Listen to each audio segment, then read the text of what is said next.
Do we have any public comment? Louise, you have any? No, I've got instructional counsel, and then some people said perhaps what you're saying at the end should go in public comment. I went, no, because it was given to me as instructional counsel. So.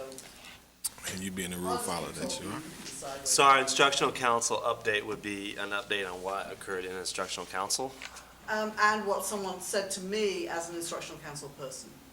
Well, then could that go in public comment then? It can if you like. Okay, I like Like that. it to go there? Yes, yes, Okay. thanks, okay. Because then I have to come twice. Huh? Be a different That's person. fine, because you won't have to go far since it's That's right right, next. that's right. Okay, so public comment. You wanna Public comment, state your okay, I'll name? be public comment. Okay. I'm Louise Wilson. I don't know if this is working. And I'm here because people have talked to me about instructional council. I've been on the instructional council for a few years, and we keep talking to teachers about how to put in your own courses and how courses are run and what we do at instructional council. So this month I've been asked by probably about 20 teachers what the procedure is for course curriculum being changed in mid-course, and how they can request that this be stopped. Teachers frequently plan for their courses in the summer, and some teachers are putting in considerable effort only to have their curriculum changed with a couple of days' notice or sometimes after the fact, and with no consultation by teachers. The changes have not come through instructional council, and that's all I can tell them. Curricula posted on the curriculum drive don't reflect the changes, and teachers are being left unclear whether to follow written, posted instructions or verbal instructions. And I think the entire teaching staff, K through 12, would like some clarification and direction on this issue. I did suggest to these people that they come to this meeting. They can't come to this meeting because they're still in school. So they're not able, I mean, if you're in school till 5 after 4 or 10 after 4, you clearly can't make it to a 4 o'clock meeting. And they don't know where to go to ask these questions. So I said, yes, fine, I will do that. So I have.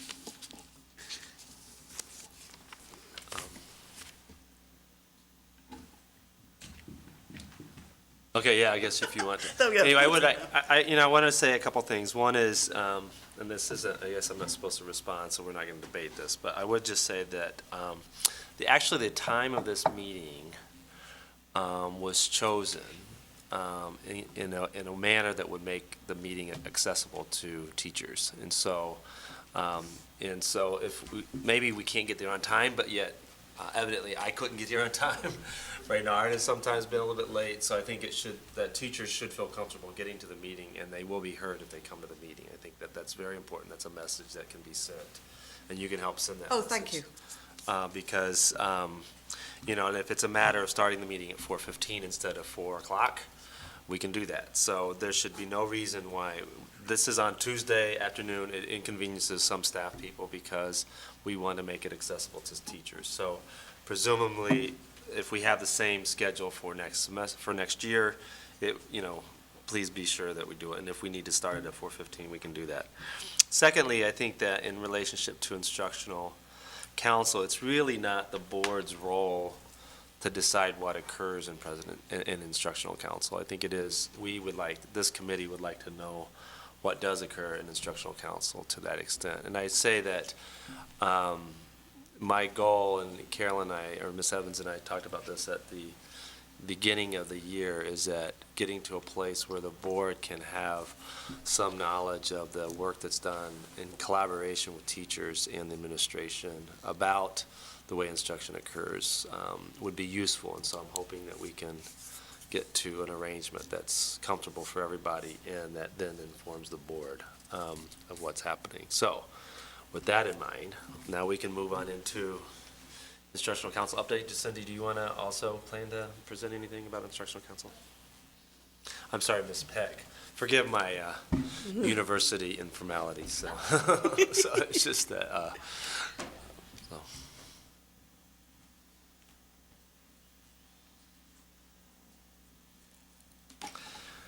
All right. So what's?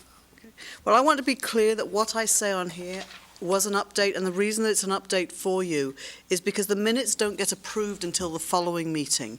And the reason that we put in the updates, which are informal, they're not a report out of the minutes. You get the minutes anyway when they're reported out, but that's really 2 months after the event. So we put in this feedback loop so that you would know what was going on sooner than that. So at the last meeting, on November 21st, we were pleased to review 2 courses proposed by Brenda Cook, one for business law and the other for school store. We have the new reviewing system that we put in place about a year ago to address a number of issues that have come up from various departments, like what was included in the review and what should be included in syllabi, what should be provided in new proposals. So we've asked that those details be attended to before we can fully support courses.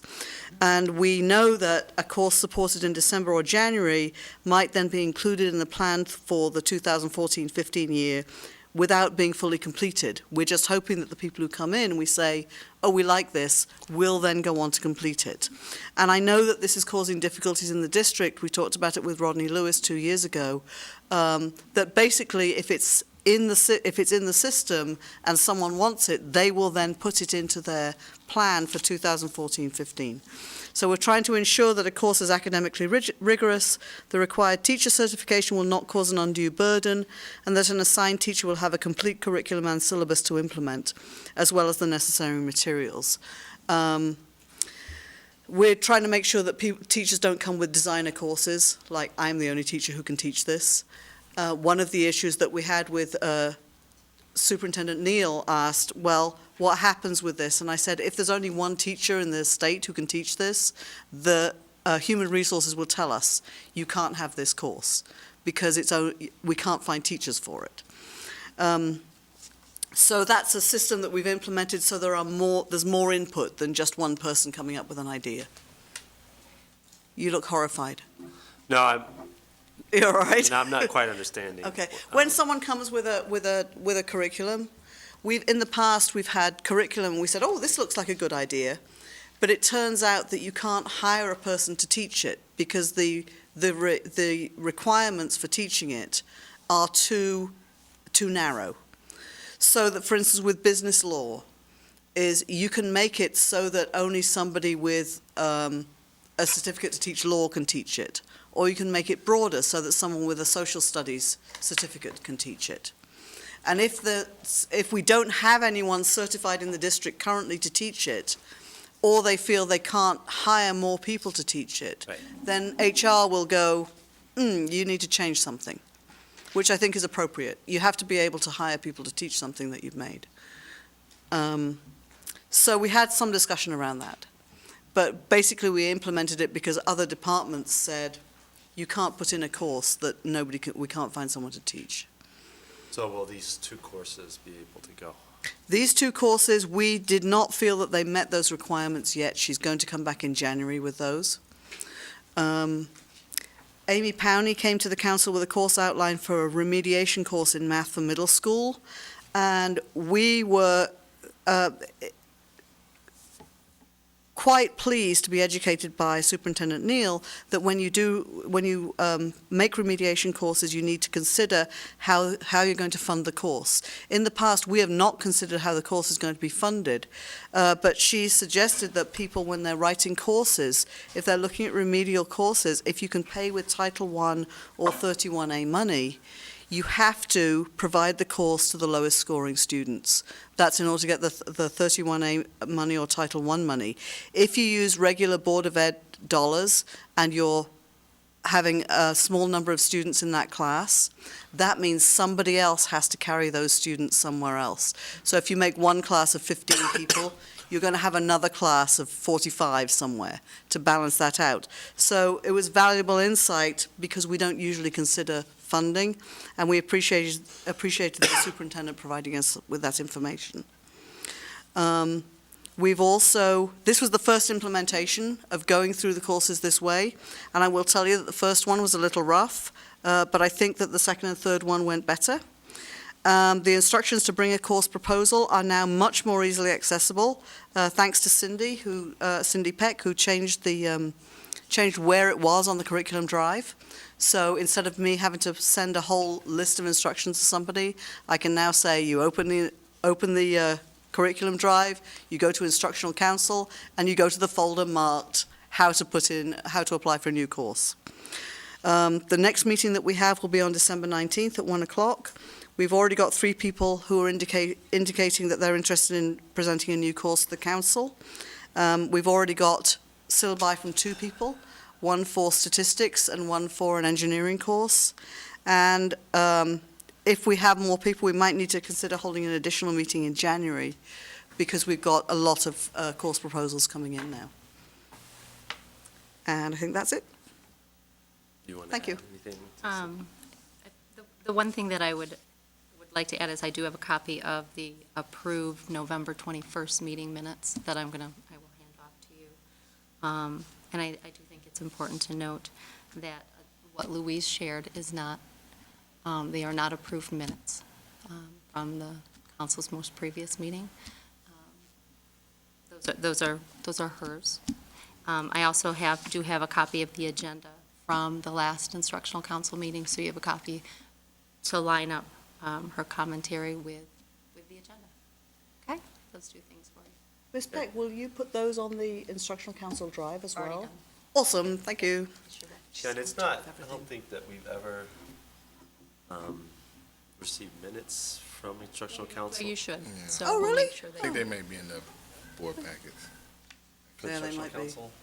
Yeah, I've seen The it. board packets are usually minutes of board meetings, though. I mean, This is not a board okay. meeting. Good point. Yeah. All right, thank you. Appreciate that. So I think the updates is really just that. So Just it that, sounds like- okay. Yeah. It sounds like what, I mean, so maybe perhaps a discussion could be not so much a minutes, but that the discussion was how to bring course proposals to the, All right, to the good. committee. I appreciate And that. that's, yes, I don't think that we actually need, if anybody feels differently, but I don't think that we've ever had that. Seen the minutes. So I think that, But it's on the curriculum drive anyway, so it's documented. okay. You can right, always go so, look yeah, at it and if you then wanted. others, so, do that. So anyway, I think that it sounds like you're working through a system that's gonna be understood about how to propose courses. That's good. Yeah. All right, So yes, we had a good meeting Yeah. last time. okay, good, thanks. All right, now we have some reports, so. Dr. Baker's, no, John Helmholtz is coming. I just wanted to mention to you that we, in passing, when we met with Superintendent Neal, I mentioned that we had research available for you regarding third grade retention that is now in your packets, Yeah. summarizing the work that was done in New York. Reynard read it all and then called me with a summary Okay. earlier, so. All right, thank you. Just wanted to make sure that I that I followed through on that. So this is good, because this is the stuff that's been referenced the last couple of days, so it's good. Welcome, Mr. Helmholtz. Thank you. Always welcome to. I wish I could be the bearer of better news. It's been a kind of a rough day in Lansing. We woke up this morning to learn that the EAA legislation was to be taken up by the state Senate. This legislation was something that passed the House almost a year ago, beginning of this actual calendar year.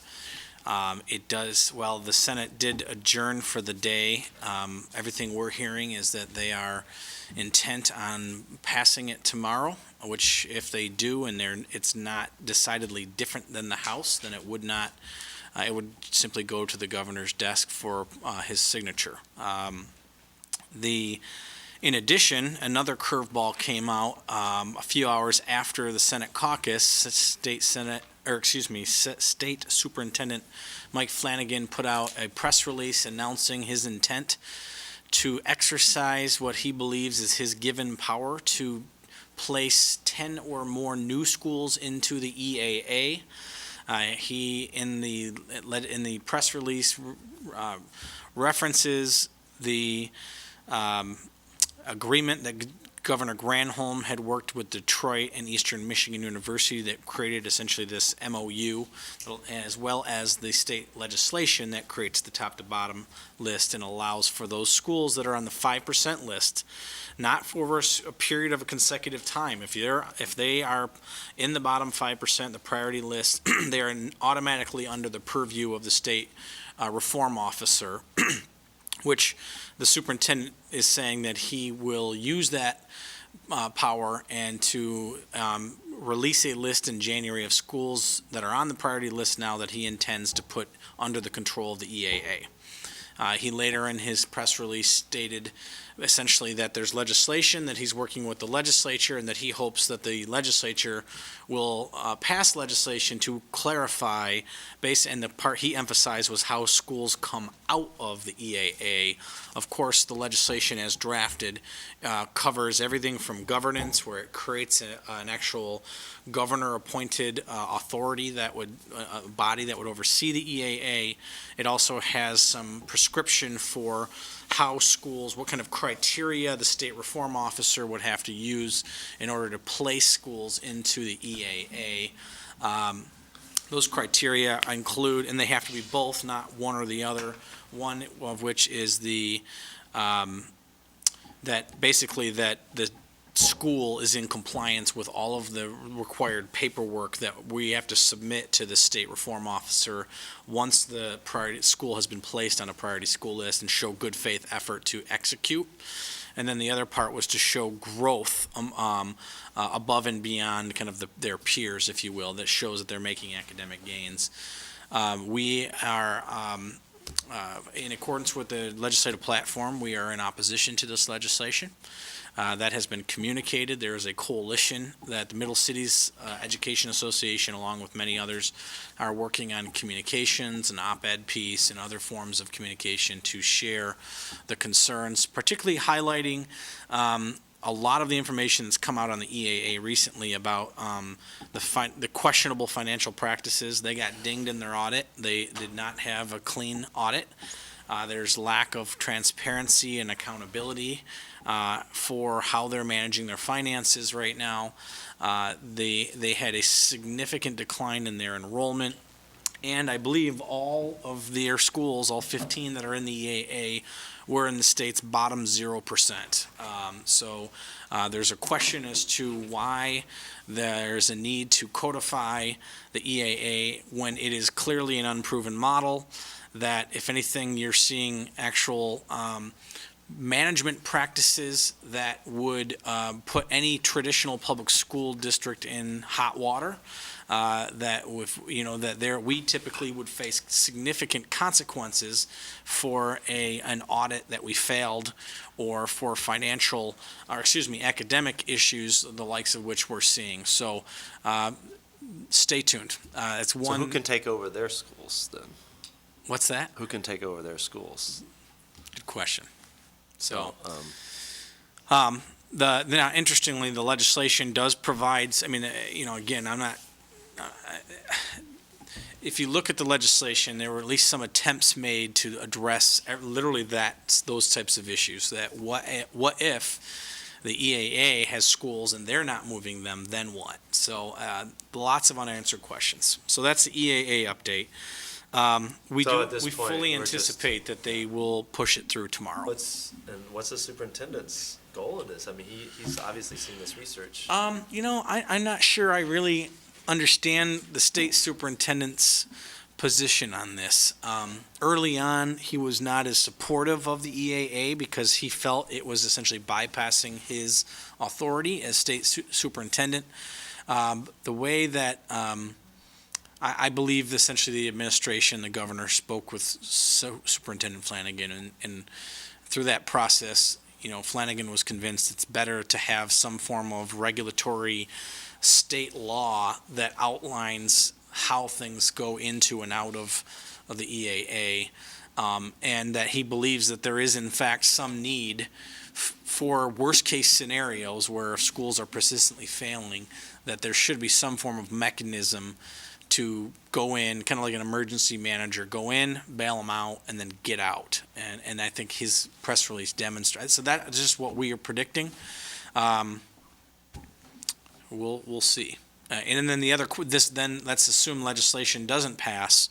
Then the question would be: does the state Board of Education create their own policies that govern how the state superintendent goes about picking and choosing which of the schools to place into the EAA? And that's another one. And we just started having, I said, well, what if And that was about an hour ago, we started having that conversation. So that's EAA. Number 2 is third grade reading. The good news on that is that the brakes were put on both the A to F rating system and third grade reading legislation, including the Amanda Price has had the third grade reading mandate, where it's mandatory retention for third graders. They did water it down, and then the Stallworth bill, which was the accompanying bill, which focuses more on early interventions prescribing. They slowed down, the brakes are on. The House adjourned, and therefore, because of the 5-day rule, meaning there has to be a 5-day period between when the House and the Senate exchange the legislation. As a result, we know that tomorrow is the last day of session. Therefore, even if the House does pass the third grade reading or the A to F tomorrow, it will not go to the Senate until after the first of the year. So it's not as fast-tracked as we once feared and thought.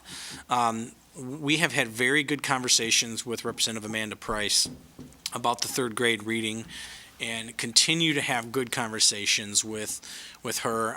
We've articulated the concerns that came from our academic committee about, again, focus needs to look at preschool.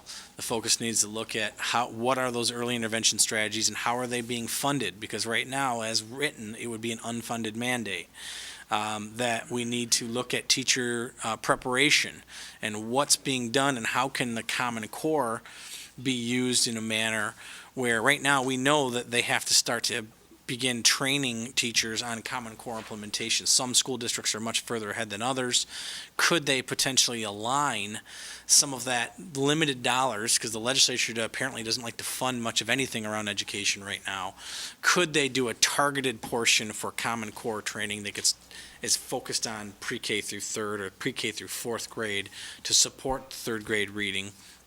The other thing, we had a really good meeting today with the City of Grand Rapids, the ELO network, and the city's lobbyists and the KISD, and are starting to talk about, well, how might we be able to look at, early childhood and after school are both being treated in many ways like a smart strategic investments aimed at reducing dropout rates, increasing graduation rates, and the police chief would say also reducing crime during those times of 3 to 6, which we have data on. And so we've talked about possibly forming a coalition where we get with everyone from the police chief, the prosecutor, the sheriffs, the chamber, Talent 2025, and a group of other willing partners to say, if we know this governor's going to probably put twice as much money into early childhood this year to double the number of seats, how can after school be brought into that?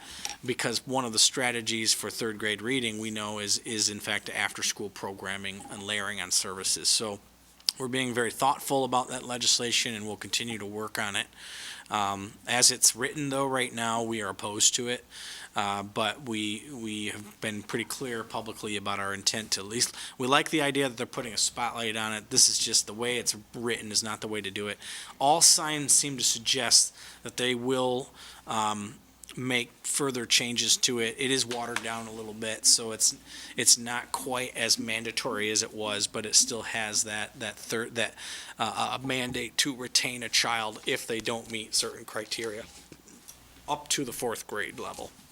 The A to F system, again, is slightly better. They removed the bell curve, so there's no longer a requirement that 10% of the schools only 10% of the schools can earn an A on the A to F system, and at minimum 10% of the schools in the state must get an F. That bell curve's out. The weighting system for how they will determine essentially the top to bottom list is a work in progress. Right now, the K through 8 is essentially 50% growth, 50% proficiency. The high school is essentially 75% proficiency, 25% growth. We've seen an amendment where that the high school, they will likely tweak it a bit so it would put a little bit more growth into it, particularly around growth in high school graduation rates, which we believe would, at least for GRPS, that's something that we're going to continue to see growth in, that we're confident in. But that is also doesn't seem to have the legs, and obviously it's now that they've adjourned, it will not get pushed through before sine die. And those are the That's my update.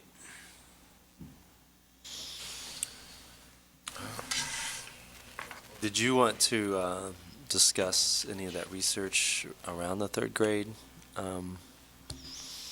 The materials that you put in the packet, Carolyn? Or? I've seen it all. I don't know the details of it. You know, I know that, last I checked, I believe it was 54% of our students were not reading at third grade proficiency. So if we use that as a litmus, and then you put it in the number of third graders, it gives us a quick idea of what that may look like. If we were to have to retain, I think it's upwards of 600-700 kids, and what that may mean for the system as a whole, and what our capacity and physical space abilities are just not there. And it's one of those where I know that part of what Teresa had said is, can we go, she's already said for our budget priorities from a district superintendent level, we believe with or without state legislation, we should be focusing in on our third grade and already starting to invest in those early interventions, as well as the early warning systems, so that we know where the students are and what, you know, how can we be further micro-targeting the students who are behind to help get them to be proficient by third grade. But we also recognize there's a lot of other X factors, and I know Carolyn can get maybe more into the specific data. Yes, Dr. Baker and Mr. Ross, at some future meeting, perhaps we can spend some time reviewing and studying our district strategies, K through 12, perhaps. So we, at our academic team, this morning, we began the process of solidifying and agreeing upon our strategies as they relate to reading.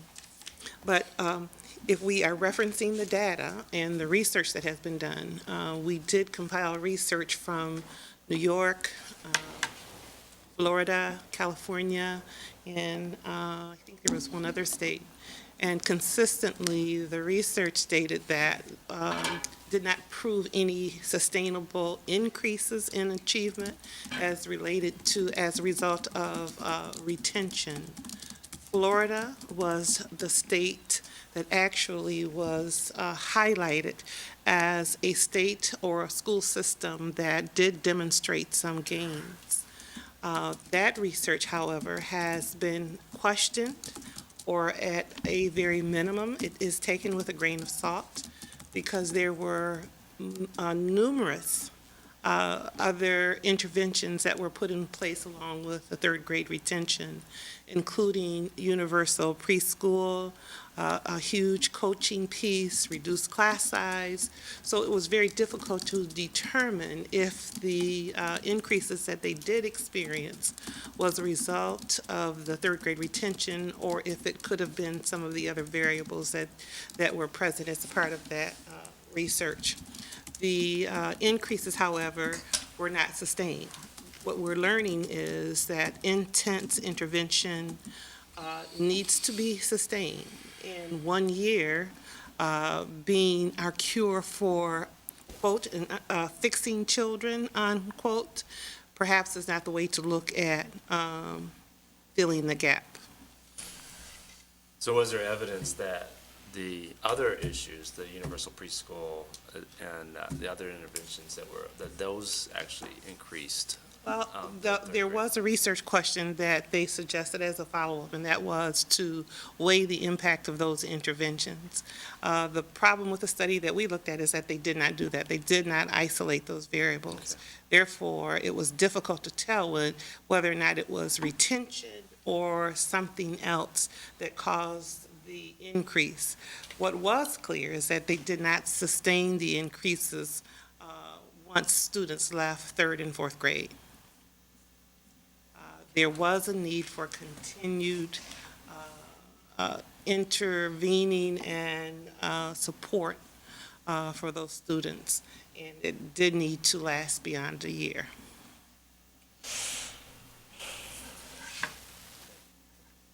So it's very important for people to hear as they consider this. So thanks a lot. Okay. Anything else? Yeah, you got any good news?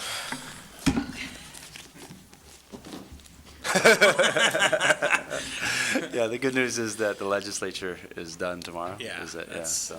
And we'll be on, I mean, literally, this is one where it's That's like a couple it's surprises. almost every minute. Yeah, Yeah, it no, seems I like- can't even tell. I've probably been on the phone with Rusty and Chris 20 times today. And Teresa and I together as well, because some things were moving, and so we're on it, on top of Okay. everything else. Okay.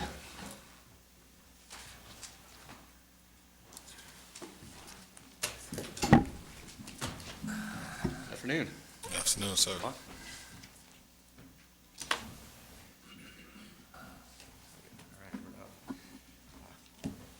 Steve Petros from the Department of Assessment and Evaluation, and I'm hoping to share with you some highlights this afternoon about all the transitions that are occurring in educational assessment. Several of the usual suspects or assessments that we've been accustomed to over the years are being discontinued. We've got a lot of question marks ahead of us about what's to come with respect to the next generation of assessments. And so let's just kind of start by talking about what's being discontinued before what's to come. So during the current year, 2013-14, the MEP, which was administered this past fall, this was the last administration for grades 3 through 9 in math, reading, writing, science, and social studies. We anticipate these results to be returned in a few weeks, embargoed. Then embargo is typically lifted in late winter or early spring. This was the last MEP test. The MME for next spring is the last MME under its current format. As you know, the ACT is a big part of that. The ACT will continue, but not as part of the state accountability test for grade 11. And the other big change for this year is that the Explore and Plan tests from ACT Inc., the last test administration for Explore and Plan will be this spring also. But again, ACT will continue as a college admissions test or college entrance test. So, okay, so ACT is being pulled out of the mission? No, Well, it'll just be The ACT. Michigan Merit Exam as a state accountability test, like the MEP, will be discontinued, and then another assessment to be identified. The plan was for it to be Smarter Balanced, but it could be anything at this point, will be identified as the new state accountability test. So, will we, with the ACT being previously part of the MME, will our students no longer be taking their first ACT within the school building? Well, or- because it's such an important part of the college admissions process, I'm confident that it will continue, but the question remains, will it be part of the accountability system? Yeah, so like you said, it's definitely going to continue, and I guess we're not there yet, but if it's not a part of the accountability system, I was just curious if we were still going to institute it district-wide as we do now as part of the MME, but I guess that. Because it is so important, I'm confident that it'll be a part of our system, a part of our assessment portfolio, but to what extent, I don't Yeah. know. But then with that, the Explore and Plan were in place to prepare students for. Correct. And in lots of different ways, mentally and also just to kind of Correct. see where it be. And those are, will there be? So there Those are will be, continuous. this winter, there's a practice test administration for Explore and Plan. Will be administered again in the spring, and because they're being discontinued early in 14, they're not an option for 14-15. They do offer another new assessment called Aspire, but it's still to be seen if that will be part of our assessment plan for next year. There's a lot of question marks out there.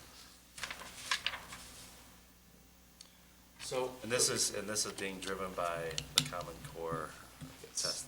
Okay, all right. So for the past 3 or 4 years, the intent, the plan, was to transition out of MEP and MME as a state accountability test to Smarter Balanced for 14-15. As you recall, funding for the Common Core state standards and the assessment piece was delayed this past year. Funding was restored for the Common Core state standards. With respect to the assessment component, that's still up in the air. I'll share a few details on that process in a moment. But under the premise that Smarter Balance would be the new accountability test, there have been a few pilots in place offered by the consortium in which GRPS has participated. So just to kind of review those, going back to October of 2012, the first pilot was a small-scale pilot from the consortium, and we had a group of seventh graders from Southwest Community Campus participate. This was our district's first exposure to this online test with new online assessment tools, with new question types, and that was our first kind of dip in the pool. And then this past spring, we had 7 elementary schools participate in a scientifically selected pilot by the consortium. And next spring, spring of 14, Innovation Central High School will participate in the consortium's field test. So those are 3 times that the consortium has offered pilots, and we've participated or will participate in them. Just as a reminder, the Smarter Balance assessment targets math and reading in grades 3 through 11. So to complement that set, to complement the math and reading in grades 3 through 11, MDE has developed a set of other assessments to create more of a comprehensive suite, if you will. And in particular, those include a new kindergarten entry assessment. This is for kindergarten students. It was piloted this past fall at Congress Elementary School. It addresses 5 domains: math, literacy and language, approaches towards learning, social and emotional development, physical well-being and motor development. And the tool that was used in this pilot was called a Teaching Strategies Gold. So they're a part of that statewide pilot, and I suspect that soon their experience will be shared throughout those divisions so that all the other principals and K teachers will have a sense of what's on the horizon. This is new. This is a GRPS tool, or this is a statewide? It is an MDE MDE tool, okay. provided assessment. It was piloted this past fall, and the intent is for it to be fully operational next year, for September or fall of 2014. So the next assessment that MDE has been developing is which we just piloted this past month. They're interim assessments for grades 3 through 8 and high school courses for science and social studies. In November, we had 10 GRPS K-8 or middle schools participate, grades 3 through 8 again, and we are currently kind of capturing feedback from those principals, those teachers, those testing coordinators. We'll compile that into a report, and then we'll share that with the divisions. There's also a K-2, kindergarten, first and second grade interim assessment that MDE has developed. It will test only math and ELA. The registration window for that pilot is currently open. The pilot is scheduled to occur next spring, and the intent is for that to be operational next year. And by interim, we're talking about a fall and a spring assessment for 2014-15, and then hopefully a fall, winter, spring option for 2015-16 and beyond. Another piece that MDE is developing are course-specific assessments for science and social studies in grades 9 through 12. On the science side, we're talking about earth science, bio, chem, and physics.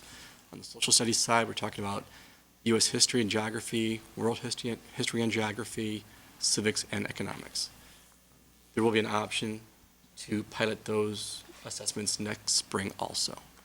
So between, again, what has been the intended accountability test, Smarter Balanced, for math and reading in grades 3 through 11, MDE complements that with a kindergarten, a K-2, and a 3 through high school science and social studies set of assessments also. So combined, we're really covering all grades and the 4 key or core content areas. Now, even though Smarter Balance has been the intended assessment for next year and beyond, it has not been approved yet. And so in October, there was a resolution passed that requested that MDE provide a list of assessment options aligned to the Common Core state standards, and that be delivered to the legislature by December 1st. And then last week, on the 1st, they delivered their report. It's about a 20-page report. And the purpose was to really identify next-generation assessments that would be suitable for high-stakes assessment purposes, meaning aligned to the Common Core state standards, and they could replace the MEEP and MME as state accountability tests. This report from MDE to the legislature, fair or factual, unbiased, and it was actually a a survey that was presented or offered to 185 different educational assessment providers or vendors. Of those, 12 of them actually responded, and they did so within 2 weeks, and that gave MDE time to review those responses and compile their report. Within the survey that was provided to these providers, there were 3 large categories, 3 big buckets, if you will. Number 1, summative. Number 2, interim. Number 3, formative. Summative meaning for high-stakes accountability purposes. Interim meaning able to measure student growth. And formative meaning to provide tools and resources to support real-time measurement for student learning, or of student learning. And so in the report, they provide the response for each of these categories and subcategories by all the different vendors. It's similar to a consumer reports rating system with bullets or circles that are colored in or not colored in. And essentially, it reports by vendor, by category and subcategory, whether they fully met the requirements, or they partially met the requirements, or did not meet the requirements. And the subcategories included content type alignment, transparency and governance, design, availability, security, scoring and reporting, cost, based upon a standard product, not a customized product, constructed response, accessibility, tech requirements, and local implications. And the summary of that report, in the summary, MDE indicated that they really could not make a definitive recommendation, in part because several of the assessments are still in development. They're not fully operational yet. Their timeline is to be fully operational for next fall, but they're not ready yet. Another point that MDE emphasized was that they felt it was important that Michigan educators have an opportunity to be a part of that process, to inform the design of those tests and to give feedback to those providers. And MDE also expressed the need for not just a high-stakes summative test, but also the importance of having an interim component to measure student growth, and also a formative toolkit that teachers could use to assist and aid in their instruction on a more short-term, high-frequency basis. The summary from the report showed that the Smarter Balanced Assessment Consortium's assessments currently are the only viable option that can satisfy all the different needs in terms of security and privacy, governance, local involvement, minimizing local burdens, cost effectiveness. It was also designed primarily by state assessment directors, and roughly half the states in the nation are a part of the consortium. And it's those assessment directors that have a better understanding or appreciation of the nuances and the needs of all these components. The report also noted that due to the lengthy procurement process, if an assessment system other than Smarter Balance were selected, then essentially that would mean that there would be no state accountability test for next year and perhaps for the year following. And that would result in a violation of both state and federal law. However, they also did recommend that the development of an RFP to launch late next year that could take some of the feedback from the report in looking for another assessment provider other than Smarter Balanced. So And why wouldn't it just be okay with Smart Balance? why wouldn't it? Well, I'm sure they'd be frustrated with that, but for the short term, they seem to be the most viable option. But MDE is saying that if there's a demand to pursue other options formally, then the timeline would be to launch an RFP in 2014, Who's making the decision? the legislature. The legislature. So their MDE's recommending to the legislature that they choose, so if they Well, don't choose Smart So Balance. MDE didn't actually make a firm, clear recommendation. They presented the information by these 12 assessment providers in a table format by category and subcategory. And so we presume that there'll be a lot of debate and discussion over these next several weeks and perhaps months over which one to choose. The interim assessments on all of these, is this necessary to go with Smart Balance, or is this a choice by the state to choose other assessments supplement? The state is, they're certainly willing to take best in class, meaning if there's one assessment that has the best summative component and a different assessment for the best interim component and another one for the best formative piece, they're open to looking at different vendors for those different large categories. I guess I misunderstood. I don't know if you have any. At first I thought you were saying that that there would be Smarter Balance and these other tests. The plan for the past 3 years was for Smarter Balance to be the test, the assessment Only, system. and the only test, okay. Yes, because it does very well meet the needs at the high-stakes summative level, Okay, right. for interim, and Okay. for formative assessment practices. Okay. It meets all three of those quite well, more so For than for all of the subjects that you would need to test, for math and reading. for math, just for math 3 and through reading, 11. okay.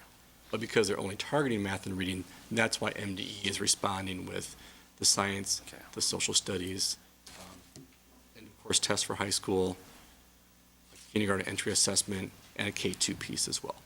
Those are the grades and/or subjects that Smart Balance is not developing. So with the two combined, we'll cover nearly every grade and subject.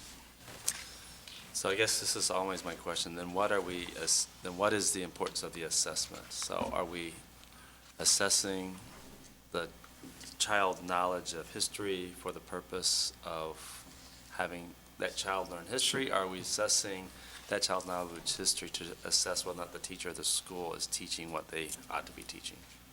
All of the above. And what I mean by that is their assessments are designed for a different purpose. So we have assessments that are designed to measure student achievement, a once-a-year high-stakes test to report to the public on how schools and districts are performing.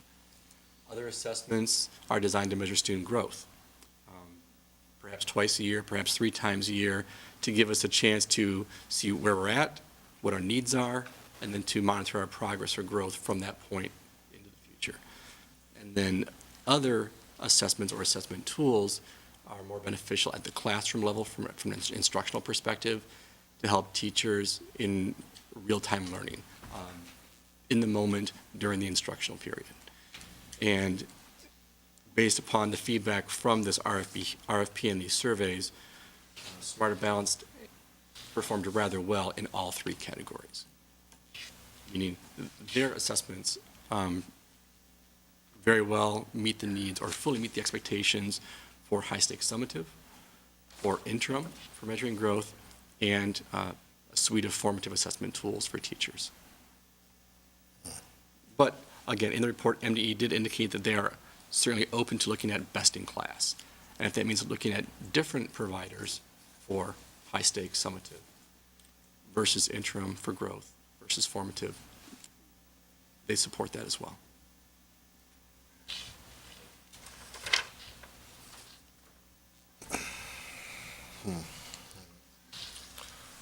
So right now, there's a lot of question marks. Yeah. And I think a lot of us are just kind of Well, sitting part of the back. reason I'm asking is that there's a lot of the critique of Common Core is about the testing, and I'm trying to see, I mean, there's the knowledge that's generated, and then there's the need to assess it, and to me, I mean, it just seems like there's, like the ACT, we use the ACT because it ended up measuring whether or not kids go to college, right? Because that's what colleges want to account for. Certainly, I would like social studies to be a better prepared subject, right? But is this testing going to get students to a better knowledge of U.S. history? And I guess that's, but at one level, it seems like if it's coming from the legislature, it's more of an accountability of the school systems and not necessarily to encourage children to learn more. So, but I guess it doesn't really matter what our opinion is on this subject. It's just, but it doesn't seem like a valid critique of the Common Core, because it doesn't seem like that's what's driving the Common Core. It's someone's idea of testing. Yes, yes. I mean, and another important piece to kind of throw in there is the instructional sensitivity of these tests, meaning computer adaptive versus not computer adaptive. To what extent are some of these tests able or appropriately testing off-level students? With respect to the Common Core standards, I think as more rich technology is embedded in some of these assessments, it's better able to assess students on these Common Core state standards, whereas some of the static tests are more limiting. Will students ever be impacted by their scores on these tests? Impacted, I'd say yes, in the sense that the reports that are provided, well, it depends on which assessment is selected first, and the reporting that's provided to the district, the school, the classroom teacher from that reporting mechanism. But if they're really good, rich reports, they should be able to provide the teacher with feedback on what strands and perhaps even what skills the students need support in.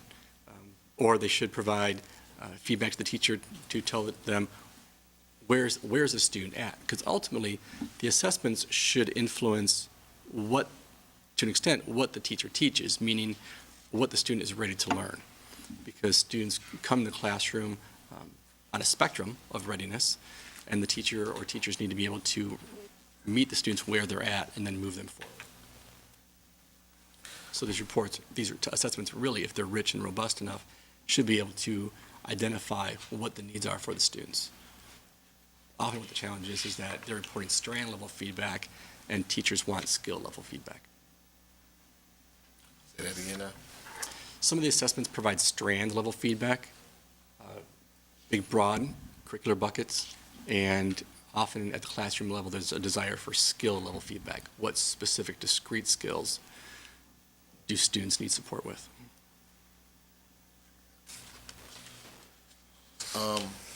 Any idea, I'm just curious, did we get any results on that kindergarten entry assessment? That was September, October? We haven't. That's one of the downsides with all these pilots is that no data is provided. No data is reported back. The benefit for the participating district, school, teacher is exposure to the tool, the assessment, the item types, the format, the technology tools. It gives us a sneak peek at what's to come. Benefit for either the consortium or MDE is perhaps item calibration. But unfortunately, no, there's no data or reports back from a pilot. So is any of this going to help us do what we're supposed to be doing? Ron, you want to answer that question? I think there's a lot up in the air right now, and with your ACT piece, from everything I've heard, and I believe everything that Steve's heard as well, the ACT is still going to be around. What I would like is if the smarter balance is used throughout the state and throughout the United States, that it's also used by folks who work in admissions at colleges and universities. Right, that's, yeah. That would be my goal, in my particular position.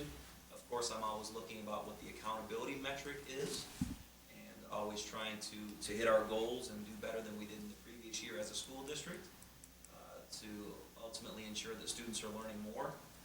But as of right now, even with Plan and Explore going away, we are meeting with representatives from ACT next week, Mrs. Reagan and I, to review the Aspire assessments for 9th and 10th grade, which are comparable to Explore and Plan, and we're hoping that that is a seamless transition, that both of those tests are synonymous with Explore and Plan. But just a lot of unanswered questions, and our role as folks at the high school division, we really want to get as many students as we can in college. Because we know if we get students to college, those changes are generational. Right. And one metric by which students are judged right now is ACT, so that's going to continue to be our focus. But we want to ensure that we are being proactive and not reactive. So ensuring that the Common Core is embedded throughout our curricula, I think that's the right thing to do. But there are metrics by which we are judged every single year that we need to continue our focus. Just to add to a few of Ron's notes, one small change that will occur with ACT is that there will be an online option in about a year, so it's not strictly a hard paper pencil test. With respect to Aspire and Explore and Plan, in time there will be an alignment study so that users can look at an Aspire score and identify what would be the equivalent Plan or Explore score. So you could use that for some longitudinal work as well. Yeah, I think that if the smarter balance becomes used by universities, then that's great, because then what it tests is important to the student, and then it might help a student prepare better for what that is expected.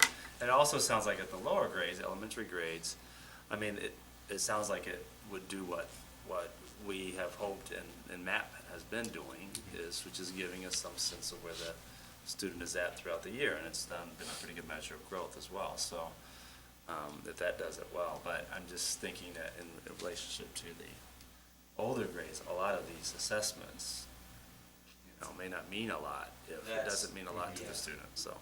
I guess Then that's, it just means something to the teacher or to us as a board or something, but it's never gonna mean much to the kid, so. that's the challenge we have right now with day 3 of the Michigan Merit Exam. Right, that's what I was Whereas thinking. day 1's the ACT, day 2 is work keys, so we can get kids excited about work keys, but day 3, it's very difficult to get kids excited and motivated around that assessment, because they don't really know what it can do for them, right? With ACT, they know that if I get this particular score, I can go to this university. With work keys, I qualify for X amount of jobs in this database. With day 3, students aren't really sure what that does for them, and we're trying to message that a little bit better, but it's still very challenging, Right, and those are some of the challenges I see with Smarter Balance. okay, thanks. Thank you. So, have fun with data, right? So. Thank you. So.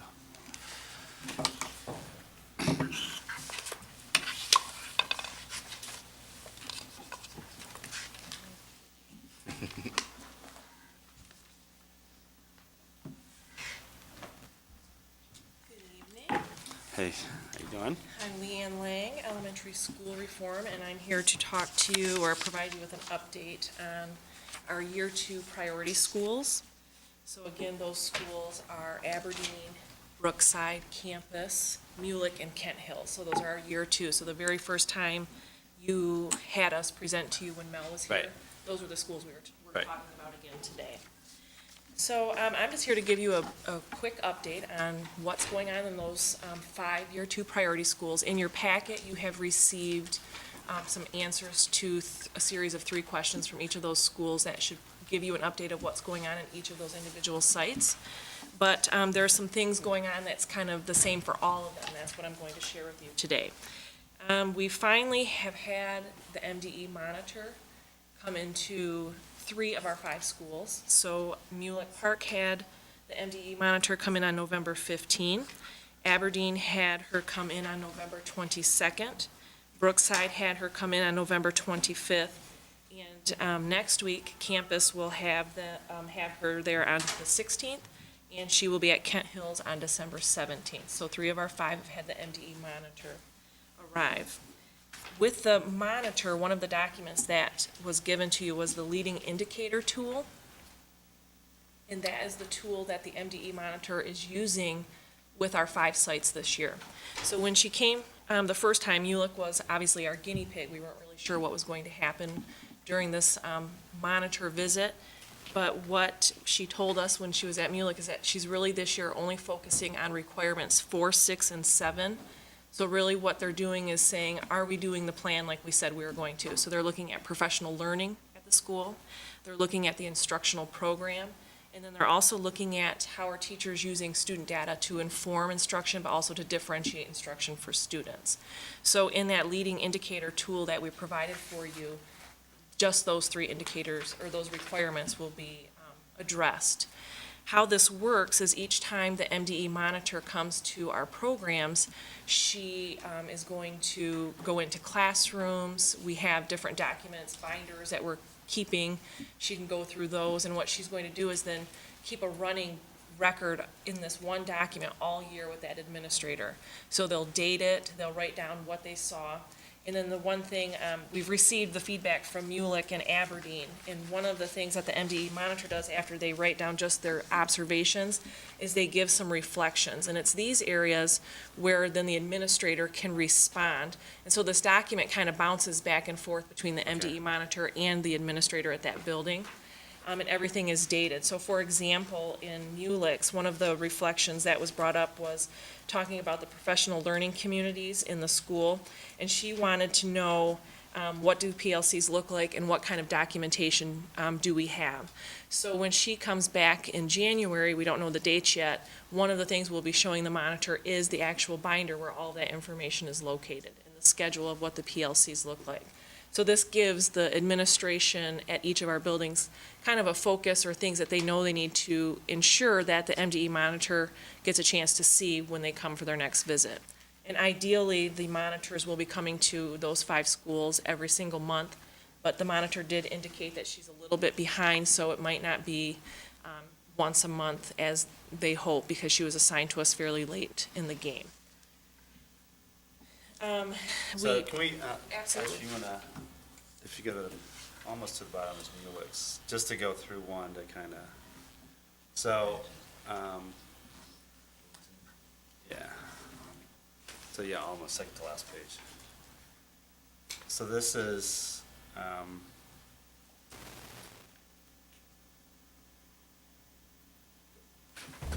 guess it's, okay.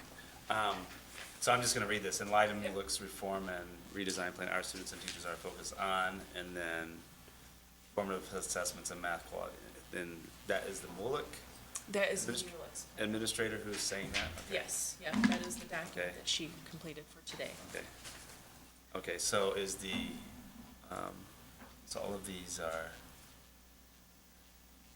So you'll notice on Aberdeen and Mulix plans, the very bottom, it says the feedback you receive from the MDE monitor. They are the only 2 schools that were able to add information there. The other schools said okay, not available, or gave the date when they're coming. So as of right now, Mulix and Aberdeen are the only 2 schools that have received their monitoring tool feedback. so where it says MD monitor feedback, Miss Julie, okay.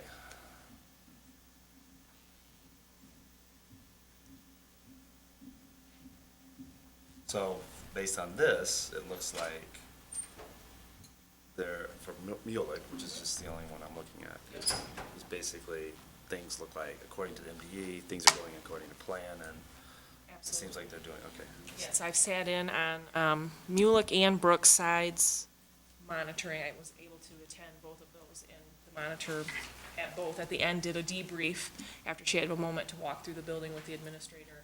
And she did not indicate that we were doing anything that was not part of that plan. She was able to find evidence throughout the building that supported the plan.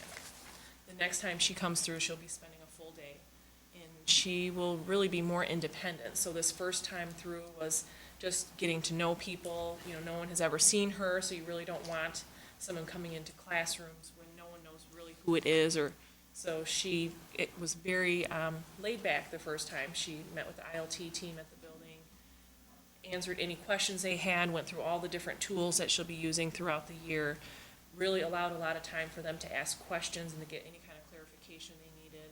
And then the administrator walked them through every single classroom and throughout the whole building, introduced them to the staff, got to meet some of the students. But the next time, the monitor did say that they'll pretty much have free reign of the building. We'll go into classrooms, talk to students, to teachers, and then at the very end, we'll debrief with the administrator, and then someone from the district office will also be there for the debrief, and someone from the ISD who's assigned to different schools will hopefully be in attendance as well. And then, together, all of those persons are working essentially on this document in a way. Okay. Yes, we can all give feedback, but the only ones that actually type into it are the MDE monitor and the school administrator. But we all have the opportunity to give feedback into what goes into that, if something needs to be added. So the major questions here, at least from the initial ones, are basically a kind of a summary of the plans that were presented to us earlier. Yes, which you should have copies from the first time we were here. Right, You have a copy okay. of all their plans. Okay. And each school currently has gone through one external data dialogue where they have MSU, district representation, ISD, all in attendance, and now they're starting their second round of their external data dialogues as well. So they're looking at student data, we're talking about how they're implementing their plans, what's working, what they're still struggling with, to try to determine what kind of support we might need to provide for them. And how many times a year did you say this is happening? The priority schools have to do 4 times for their external data dialogues, Okay. which means you have outside people attending, but they also do 2 internal within their building where they go through grade book, other assessments that are given weekly, all of the common assessments through math, that's checked in the internal meeting. But there's 4 where we're all a participant of their data dialogue. And then they're also doing 4 learning walks right around within a 2-week window of that data dialogue, so then we can go and find evidence that it's being done. So they have a chance to share their data, talk about what they're doing, but then they go in on the learning walk to actually see it in action and mark that down as observations. And the MDE monitor, is that, which of those? Is it the MDE 4? monitor actually is separate, above and beyond what we have Okay, to do that's at what the I'm saying. district level. Okay. So she said she will hopefully be in our buildings once a month, but again, we are not the only district she works with. So ideally, it will be a 1 time a month, full day at these schools. And she, this last time she gave maybe about a 2-week window notice for us to know when she was coming. But she was saying in January, not the first week we come back, but sometime after that, we would start getting information about her next round of visits, So at least 6 to 8 at times. least, yes. Okay, and then each time there'll be this dialogue, and then each time there's someone from you or someone else from Yes, central office, and then someone from ISD will be a part of that? when they can, yes. We have 1 ISD member assigned to each of our priority schools, our year 1 and our year 2 schools. So when they can make it, they will. But again, ISD has to handle the entire county, so they, sometimes, that, it's very tough when they give you a 2-week window and your calendar is pretty full for them to change it, so they make every effort, though, to be there. And so if the MDE or someone else sees areas for adjustment, that's immediately made, there's not just an evaluation at the end. Correct, yep. That's great. Yep, it's very quick turnaround where it allows us to respond quickly.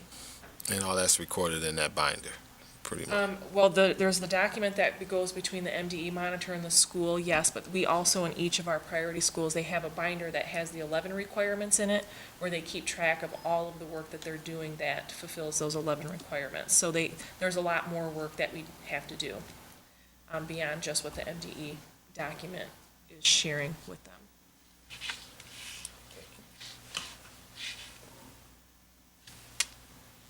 That's a lot of oversight, so. Yes, it is. And then you have to come to the board, so anyway. This will be really helpful for, whenever Carolyn, I don't know when we'll have to do this, but just the end of the academic year, I mean, we could just have these, that's enough. I don't know what you think about it, but, We have them, we think that they'll be coming at least 2 additional times. to the board? So one of the requirements for a priority school, there has to be 4 reports to the board. Okay. So we are fulfilling it this way. So the first time we had the face-to-face. Okay. We're hoping the next 2 times will be similar to what we did, where Cindy Peck or myself or Mel Atkins would be the people who would sit up here and kind of just give an overview of what's happening. But we're hoping maybe at the very last one that we already have scheduled, that they can come again for a face-to-face, so they can really talk about how their year went. So, but we do have to have 4 different times where they give some kind of an update, where there's some kind of update on our priority schools. And now we have the year 1 and the year 2, so that's 10 different schools we need to report. So we're kind of flip-flopping the 2, alternating them with your meetings.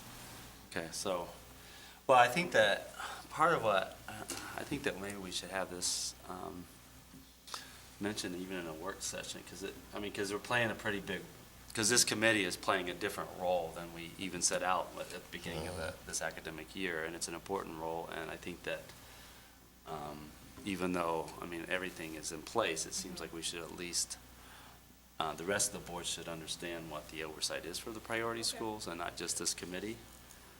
So that that this is a pretty extensive oversight, and then and the board itself is part of that oversight, and so that way, it's not just this committee's purview to oversight for the whole board, on behalf of the whole board. So I think that, maybe, I don't know, I think you need to get that message to Teresa and, Wendy, I guess, for the next, Dana, can you make a note? I guess and that, so somebody from your office can come and just say that this is what the oversight is for the priority schools, and that the Academic Achievement Committee is playing this role. And I can assist in Yeah. doing that item, so. Yeah, I don't think it's a need necessarily to run down the same things that you ran down for us, but yeah, just present that's the process and making sure they're aware and can make sure they have a chance to ask the question that they need to ask, I suppose, so. Yeah, certainly there should be no surprises in June if we find out that there's an issue with a priority school that, if we're gonna be told about it 4 times and all this, and all these other people that we need to, yeah, so. And as Steve indicated, we're all waiting for that MEP to come, we're Yeah. waiting for those results, because that really determines a lot of the standings for our priority schools, so that's a key But the piece meat of test data. wouldn't really address much of these changes, though, right? No, but that is one of the key pieces, that's the Yeah. assessment that's used to determine the growth, This the year. growth equivalence and proficiency that goes into the priority school, that top to bottom ranking.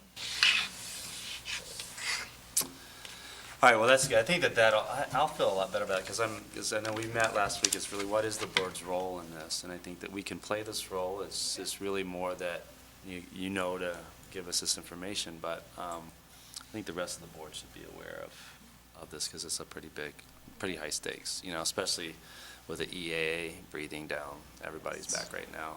We should know this as much as we know the legislative issues, so. Do you have any other questions for me? Or? Yeah, just more just general. I'm just curious. I know the MEP and the MME that takes care of 3 through 9 and 11th grade, and those are the same grades they're going to be with the smarter balance. I mean, it's still the same grade. We're still not doing anything 10th or. Well, a lot of the reports, though, that Steve was showing did have some K-2 components, so some of those pilot components in there, the state is looking at something to also monitor what's going on in our K-2 classrooms. And then the assessment that they talked about, that Congress Elementary that Steve addressed, that was specifically just for kindergarten. That's like a pretest, isn't it? It's an Entry. it's an entry, determine but their you can readiness. use it to determine, I'm not sure if it has, how many times it's administered throughout the year, that would be a question for Steve, but it is, the teachers had to go through a very extensive training for that assessment, and it was very thorough. But I can't imagine that there would not also be an exit piece to that, because, the initial data does not always, you need to show a growth component at some point, so there has to be some sort of a follow-through. But one of the other pilot assessments that was in Steve's PowerPoint addressed that whole K-2 component as well. So then there would be other things for us to measure, because right now, you're right, we only have DIBELS for our K-2, and then MAP, reading and math for K-2. That is consistent in our district at this point. Thank you. All right, looks like that's it. Is that it? Summarize. So I guess, is there anything else, Carolyn or you? No? All right, so meeting is adjourned. Thanks a lot. So I guess everybody should be careful.